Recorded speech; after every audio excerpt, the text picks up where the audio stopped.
I think we both felt the adrenaline rush of it and not really knowing what to do, and we turned around and then stopped and just watched it for a little bit because we've just never seen something like that before.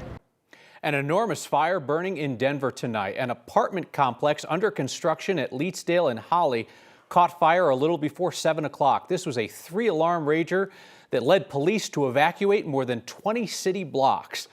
The glow from that monster fire could be seen across the Denver metro area tonight. Its smoke plume even showed up on our weather radar. Now, good news is Denver Fire just told us no injuries have been reported at this point. I want to show you what it looked like from the high rises of Cherry Creek directly to the west. So this is looking southeast from Colorado and Alameda. That fire threw an eerie orange glow over Glendale. Video from Laura and Chris Rutter gives us a look from the ground level right across Leetsdale.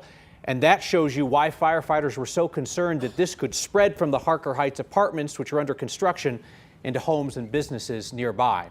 Evacuation alerts went out around 7:15 tonight, telling people to leave the area in blue there. That's the Virginia Vale neighborhood south of Leetsdale. More than 20 blocks of single-family homes, plus areas with apartments, multifamily buildings, and a senior home that's right across the street from the fire. We have team coverage tonight, and we begin with 9 News reporter Shalima Maharaj, who is at Leetsdale and Forest. And Shalima, what do we know about this large building under construction that's burning tonight? Yeah, the details that we do have at this point is that this was a 283-unit development under construction, slated to open in May. We have reached out to the developer as well as this situation continues to evolve. When we got here, we saw some of that intense fire risk that you were talking about earlier on. I'm going to step out of the way so you can see some of the firefight underway. But what we witnessed when we got here was a lot of smoke, a lot of ash, and a lot of embers that were just blowing around the neighborhood. There were a lot of people showing up here, obviously, to have a look, curiosity, people wanting to see what was going on. We've just been speaking to the fire department. We are told that they will be providing us with an update momentarily, so of course we're going to bring you that, but you can still see that there are a number of ladder trucks up trying to do what they can to put this fire out. But again, the embers that were flying around, those pieces of debris that were flying were quite large. It was actually hard to breathe on the other side of the building, and a lot of people in this scene, and rightly so, they were wearing masks. Now I'm going to step back in here. At this point, we are going to be getting some more information from the Denver Fire Department. Once we have that, we're going to bring you the latest. At this point, they are telling us, for now, it appears that there have been no injuries. Again, this was a 3-alarm fire. Now, when we do get any information from the developer as well, we'll be sure to bring that to you. But for now, Kyle, I'm going to send it back into studio. Information there, Shalima. So, I mean, you talked about those embers that were in the air.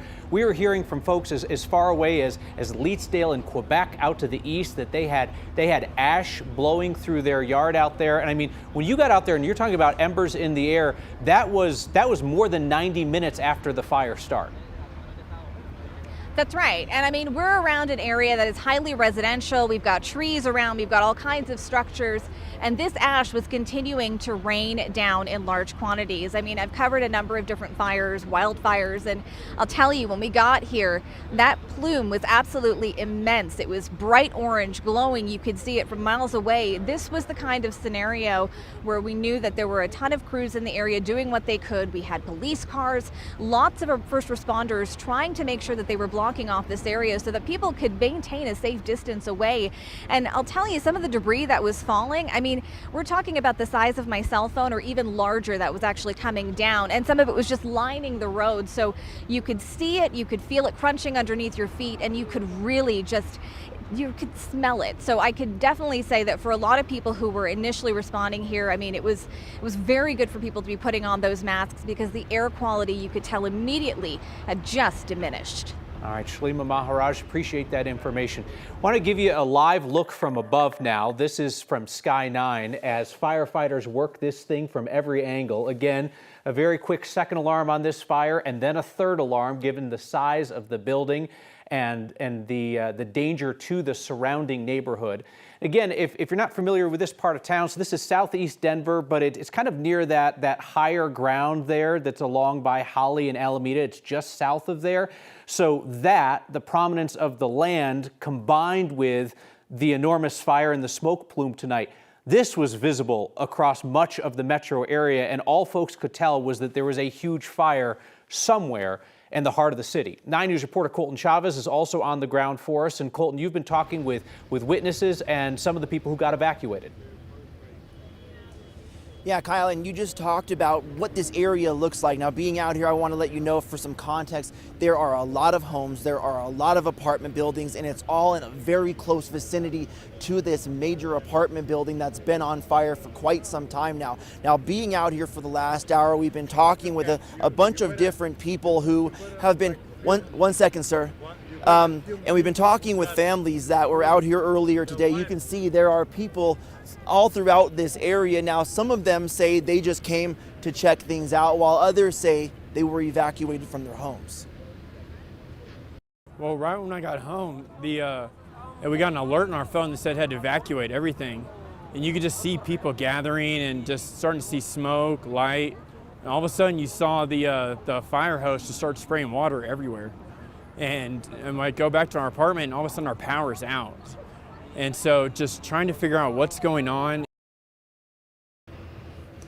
And Kyle, as you just saw, there are people that continuously are coming up to us, talking to us, asking questions about, do we know when this fire is going to be put out? When are we going to be able to go back to our homes? There's still a lot of questions that still surround this. As you heard Shalima say, they are planning on speaking to the fire department, hopefully here soon. But Kyle, I think the question for many people that we've talked to out here tonight is, when am I going to be able to go home?